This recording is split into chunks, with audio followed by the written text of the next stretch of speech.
sold na talaga sa akin. Pwede rin si more almond. Pwede rin si more peach. Oh my gosh. This one is their innovation.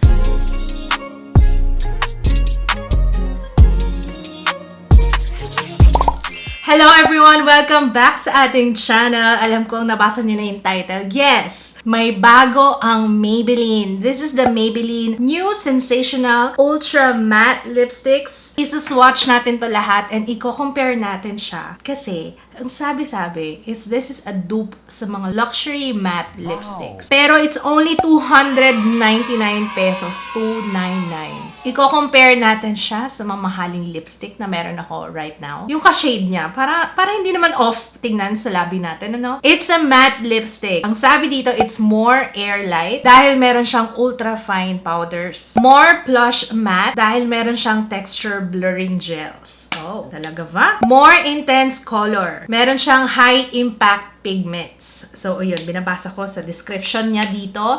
Blurred matte finish plus intensely saturated color. So, in total, we have 10 Ultimatte shades. And itong shades daw na to ay in shades Morenas will absolutely love. According sa Maybelline, it's the most luxurious solid lipstick that is affordable and accessible. So, simulan natin sa itsura niya nung packaging. So, as you can see, mga kaibigan, ayan siya. Disruptive modern pack. Angled luxe bullet shape. So, ayan yung itsura niya. Tapos yung shade, naka-match siya sa packaging for instant registration. So, kung ano yung itsura, kung ano yung kulay ng lipstick, ganun yung kulay ng packaging. Like, etong isa, yung red. Ayan. Kung ano yung kulay ng pinaka-bullet ng lipstick, yun yung kulay ng packaging. I'm so excited sa swatches natin. Okay, simulan natin kay More Peach. So, let's swatch.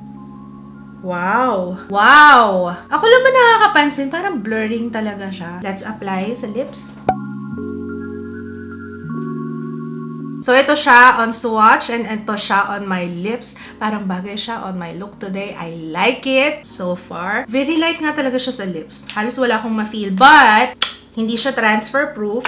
So, I would suggest kung magmamask kayo guys ha, blot mo yan girl. To make sure na hindi kumalat sa mask mo. Okay? Ganda ng packaging pati niya. Alam niyo may snap.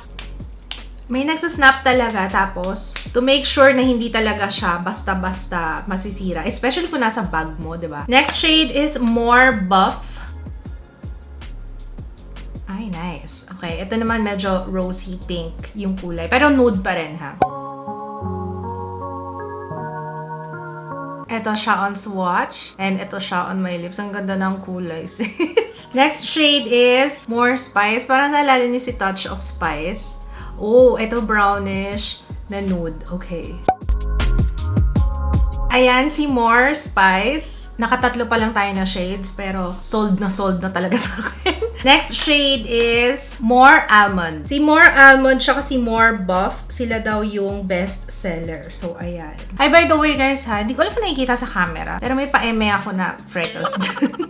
Ang dali niyang i-apply kasi retractable na manipis lang. Alam niyo yun. Pero angled pa rin. Alam ko na kung bakit best seller to. Ang ganda niya sa labi. Nakaka-blur talaga siya. Especially kung medyo dry yung lips nyo. Kakaswatch ko lang kahapon guys at nag-dry yung lips ko. Kaya tingnan nyo, oh, may blurring effect talaga siya sa labi. Very nice. Alam ko nakakapili na kayo ng shade. Comment nyo na yan sa baba. Anong mga shade so far ang nagugustuhan nyo? Next shade is More Taupe. More Taupe.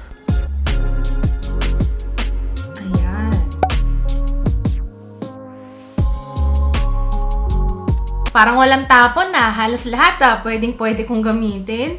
Ang ganda so far. I'm loving the shades. Warm tone to guys. Pero muted brown na shade. Na you can also wear na parang pang MLBB. Next shade is More Blush. Isa rin sa kanilang mga best sellers. More Blush. Wow! Okay, nice. Pink. Pero hindi too vibrant na pink. Alright, so ayan si More Blush. Next shade is More Mauve. Ayan, sa mga mahilig sa mauve. Count me in. Ayan, si Mauve. Very nice. Alam nyo, tingnan nyo Tingnan niyo sa swatch ha, blurring matte talaga siya. Which is okay na okay, especially sa akin guys ha. May area sa lips ko na dry, kaya mas maganda talaga yung may blurring effect. Okay, so this is more mauve. Ito siya on swatch. And ito siya on my lips. Ang ganda. Wala pa so far. Halos lahat okay. Lahat maganda yung shades. Okay, nakikita ko dito. Nandito na tayo sa mga red shades. More scarlet. Wow. Isang swipe lang yan, guys, ha? Okay, let's apply. Warm red to, guys. Pero grabe yung blurring effect niya sa labi. So far sa lahat ng Maybelline na lipstick, ito yung pinaka-pigmented. As in, kahit isang pasada lang sa labi mo, sobrang kulay niya talaga. Okay, next shade is more rust. Okay, ayan naman siya. Brownish red. Ito siya on swatch, and ito siya on my lips. And then lastly, more ruby. Si more scarlet, warm. Si more ruby yung cool toned red.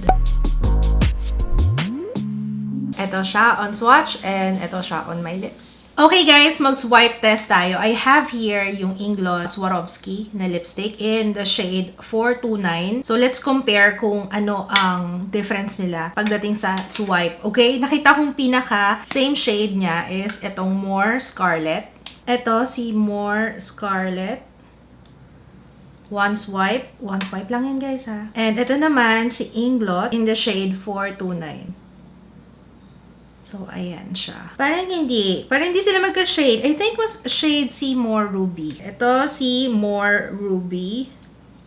Ay, yes. Mas nahabol yung shade ni more ruby, tama? Maybelline, Inglot, Maybelline. Kung i-compare natin, guys, kung mapapansin nyo, mas blurred yung effect ng Maybelline compared kay Inglot. Si Inglot parang may shine pa. Sana nakikita on cam, pero yeah. So, ang gagawin natin, guys, since magka-shade si more ruby and si 429, more ruby na tong suot ko, guys, ha? Buburahin ko yung kalahati dito, and ang i-apply natin is si Inglot, and I will share kung ano yung difference nila sa pakiramdam, okay? Kasi itong new sensational Ultimatte, dupe daw ng mga luxury matte lipsticks. On one side, Maybelline Ultimatte in more ruby, and on the other side is Inglot Swarovski lipstick in the shade 429. Mas may tagging dito, nakikita nyo? Mas nahihila yung lips ko sa kanya. Ayan, nakikita nyo guys. Okay, compare natin, finish test. Kung mapapansin nyo, on this side, di ba parang mas maano siya, mas makintab compared sa Maybelline side. So, definitely mas plusher matte. Yung feeling niya habang ina-apply ko, sa Inglot may tugging, sa Maybelline wala. Lightweight test, definitely mas komportable si Maybelline for me kasi ito parang may tacky feeling. Habang nagsasalita ako, nafe-feel ko na parang nagdidikit yung labi ko on this side compared on this side. And sa swipe test, nakita niyo naman kanina, mas bold, mas intense yung pigment on the Maybelline side.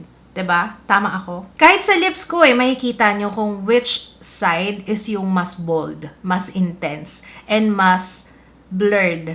'Di ba? Kaya siguro mas komportable siya dahil meron siyang ultra fine powders. Para powder and plush matte feel talaga siya. Alright, so ayan, kinompare ko lang yung dalawang lipstick pero hindi ito yung susuotin ko today. Na-inlove ako kay More Buff. Okay, that's the swatches. Ano yung mga napili niyong shades? Oh my gosh, ako hirap na hirap ako. Parang halos lahat maganda. If I have to choose one, si More Buff. Pwede rin si More Almond. Pwede rin si More Peach.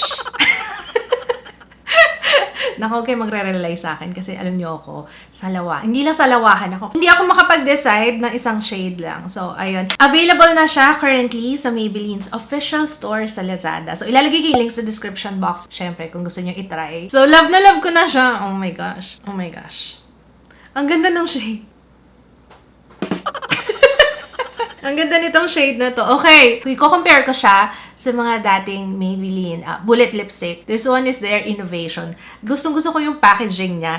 And dahil sa hindi ako ganun kagaling mag-lipstick, ganito ang masasuggest ko sa mga hirap na hirap mag-shape ng labi nila kasi ito sobrang dali. Gusto ko rin yung pa-snap na ganyan to make sure na hindi talaga basta-basta matatanggal yung cap. Safe na safe siya, hindi siya basta-basta. Kailangan mag-snap siya guys ha.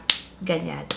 So, hindi siya basta-basta mabubukas, especially kung nasa bag. So, safe yung lipstick nyo. Okay? So, yun lang. Let me know your thoughts if ever na-try nyo na to. I love it so far. Bet na bet ko siya. So, yun lang. Sana na-enjoy niyo tong video na to. At kung don't forget to thumbs up kung hindi ka pa nakaka-subscribe. Make sure to subscribe. At mahilig ako mag-swatches ng mga lipstick. At alam ko naman sa panahon ngayon, no, mahirap talagang pumili ng shade ng lipstick. Lalo na kung hindi mo apply sa labi. So, ready po yung labi ko para maging tester.